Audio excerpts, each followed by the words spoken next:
Hi everybody, it's great to be back here again. Tomorrow's Friday, Parashat Vayetze. Let's get down to a Torah portion. If we look at the opening of the portion, right away we see a question comes to mind. Yaakov Avinu is on the way out, leaving Beersheba, on the way to Haran, and we know he comes to a very special place which is called Mount Moriah.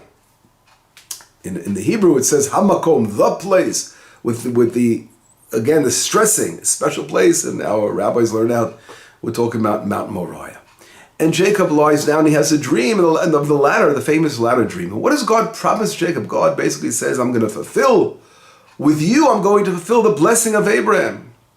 As he says, your children are inheriting the land, I will bring it back to the land. God promises, we look again at chapter 28, verse number 15. God says, I'm going to be with you and I'm going to watch over you. And everywhere you go, and I will bring you back to the land. I will not leave you until I fulfill these words. What words? He's talking about the previous verses where God says, your children will be like the dust of the earth, and you will spread out all over, and all the families on earth will be blessed within you. That's the blessing of Abraham. So Jacob receives that blessing. And Hashem promises to do all that, and he says, I'm going to watch you, I'm going to bring you back to the land. But Yaakov immediately wakes up, and what does he do? He has to make an oath, and he says, if God's going to be with me, he watches over me, etc., etc. He goes on, he promises to bring tithes, and he's going to set up an altar. But the question is right there, that's the question, is why does Yaakov have to do that, make this condition, make this oath, when God promises that he's going to bring him back to the land? It seems like a lack of faith, doesn't make any sense. Right after God promises, the first thing he does is make an oath, if you're going to bring me back. But if you pay attention, in verse number 21, it says, V'shafti b'shalom el beit avi. If you bring me back in completeness, in peace, in total peace, and that's a very, very deep emphasis of the word. What does that mean? And in order to answer this question, I have to ask another question. And the next question we want to pay attention is something that's brought down in Chazal, and we see it in last week's portion. It's based on a Talmudic passage in the tractate of Megillah on page 17. At the end of 17, A and B, the Talmud goes into a long discourse, and Rashi brings it down, to explain, to give us a time frame of events that take place, because if we pay attention very carefully, and I don't want to go into all the number details, but something is a little strange that if we add up the years of Jacob, and we know that Jacob was 63 years old, for example, when he left Haran, but when he stands before Paro, he's 130 years old. And if we put in the years of Joseph and the years of the famine, and when Joseph was, when he finally stood, he was 30 years old when Joseph stood before Paro, right? We know that when Joseph was in prison for a certain amount of time. Whatever it was, we take all those years together, we're missing some years. We're really up to 116 years. But we're missing 14 years. And those 14 years that are missing are the years that Jacob did something very, very unusual. What did he do? He spent 14 years in a Talmudic academy, a Beit Midrash, studying Torah in the house of Shem ben Evel. He was studying Torah for 14 years. And when did it happen? Well, when Jacob comes here, he comes to Mount Moriah, and he's having the dream of the ladder. And then before he goes to Mesopotamia, he ends up spending time first in the yeshiva of Shem ben Evel, which is also a Mesopotamia area, there are others that say that the yeshiva was moved to near Jerusalem area. Whatever it was, he was delayed for 14 years. And then he goes to fulfill the mission. Now, what is this great question comes along? What is it like? I saw a beautiful explanation of a rabbi named Rav Yaakov ben Binyamin Kamenevsky. He was post-World War II, and he wrote a very, very interesting commentary on the Chumash, and I came across a very interesting. He asked this question, and he had a very, very beautiful question, and the answer is connected to what we opened up with. But I want to bring down his question. What does he ask? He asks something like this. He says, what doesn't make sense here is that, for example, if your parents were telling you to do something, right, and here his parents were sending him to go to Mesopotamia, his father to get you wives.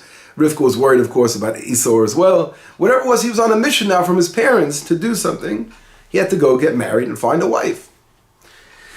And so if you were sent on a message to do something, and all of a sudden he decided to take a break, and here he's taking a 14-year break. Wait a second, your parents sent you on an errand now, and you take 14 years to do something else. It's a little weird. I mean, you can open up his words to see how he phrased it, but he phrased it very, very articulately, and I'll try to translate his words, and he says like this. He says, "V'omnam zeh tamur," this is totally bewildering. Yaakov bizman sheyatza be'er Sheva haya ben 63. Jacob leaves at the age of 63 from Beersheba. V'ulamad Torah ma'Avraham zkado ad gil 15. He said he learned Torah with his grandfather Abraham for 15 years. When he was 50 years old. Until 15 years old, right? He was studying with Abraham. Ubishar shanim ulamad b'yeshivato Yitzchak, and the rest of the years he was learning with his father. Jacob was learning with Yitzchak, with Isaac. Why was it so important now for Jacob, instead of listening to his parents, to go to Lavan and to spend time there, to do what he has to do to get his wives, etc. Why did he decide to spend 14 years in yeshiva? Now we all know how important it is to learn Torah. Nevertheless, how does this push off the commandment of respecting your, it says in the 10 Commandments, you must honor your mother and father. Right? And he has to take care of his elderly parents as well. So now he's delaying it even more. And he gives an example. What is it likened to? He says it's likened to a father who sends a child or to a store to buy something, and he decides, I want to go learn Torah now, and he goes to learn Torah, and the father's waiting at home till he's coming back, and he's going in to learn Torah now. And that's the question he asks. And he goes to a very, very interesting explanation, but I want to sort of answer his question through what I opened up with, the other question that I opened up with as well. I want to combine them. And basically his explanation is talking about, he talks about preparation. That Jacob was going to fulfill an important mission and to marry, of course, his wives, etc. But in reality, he had to prepare himself for that mission. And why? Because he was entering the furnace. He was leaving the land of Israel. And he was going to a place which was pretty dangerous. We know Lavan is known as Ramai, as the number one, cheater, crook. And he was having to deal with that. And Jacob was very, very afraid. What was Jacob afraid of? Jacob was afraid of how he's going to be able to cope, remaining so holy the way he was, of studying with his grandfather Abraham for 15 years and with his father for Isaac. He was very, very scared about how is he going to cope with being exposed to these elements, secular elements that are not God-fearing, and they are more of idol worshipping and other things. As we know, Rachel steals the trophim, right? And all those kind of things. I gave a class on that, by the way. You could find it on our internet channel. And therefore, Jacob's very concerned. How is he going to be able to survive, not physically, but more spiritually, this whole thing. And therefore he goes to have a special kind of Torah lessons.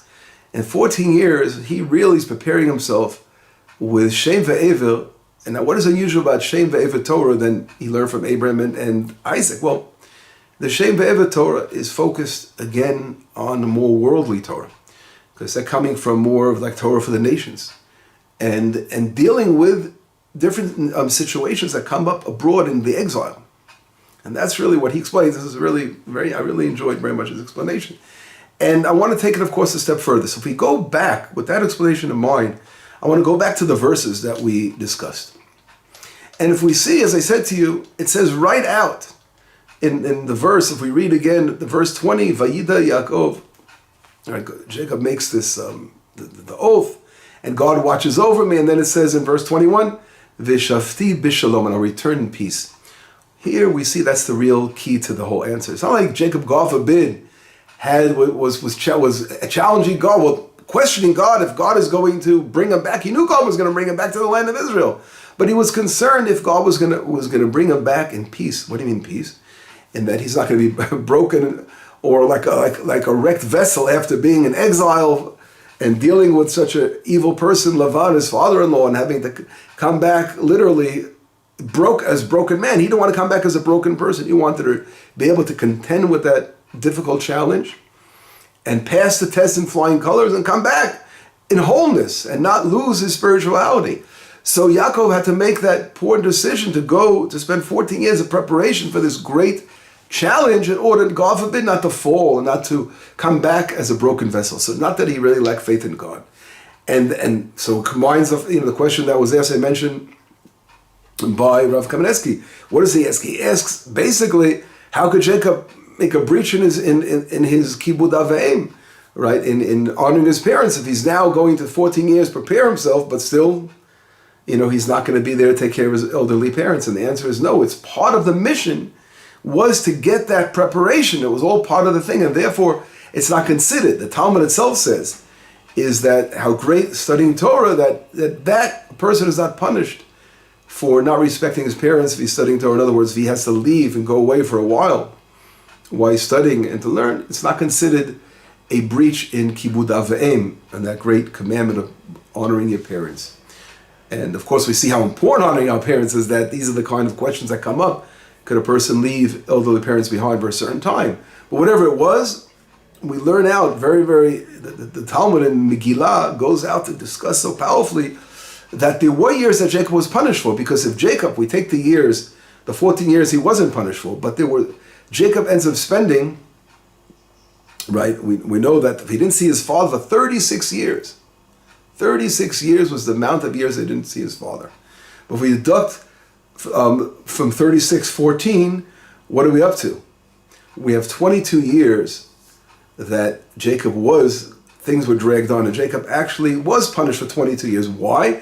Because if we look very carefully, Joseph, the fact that Joseph didn't see his father for 22 years, that was sort of like a measure for measure punishment of Jacob.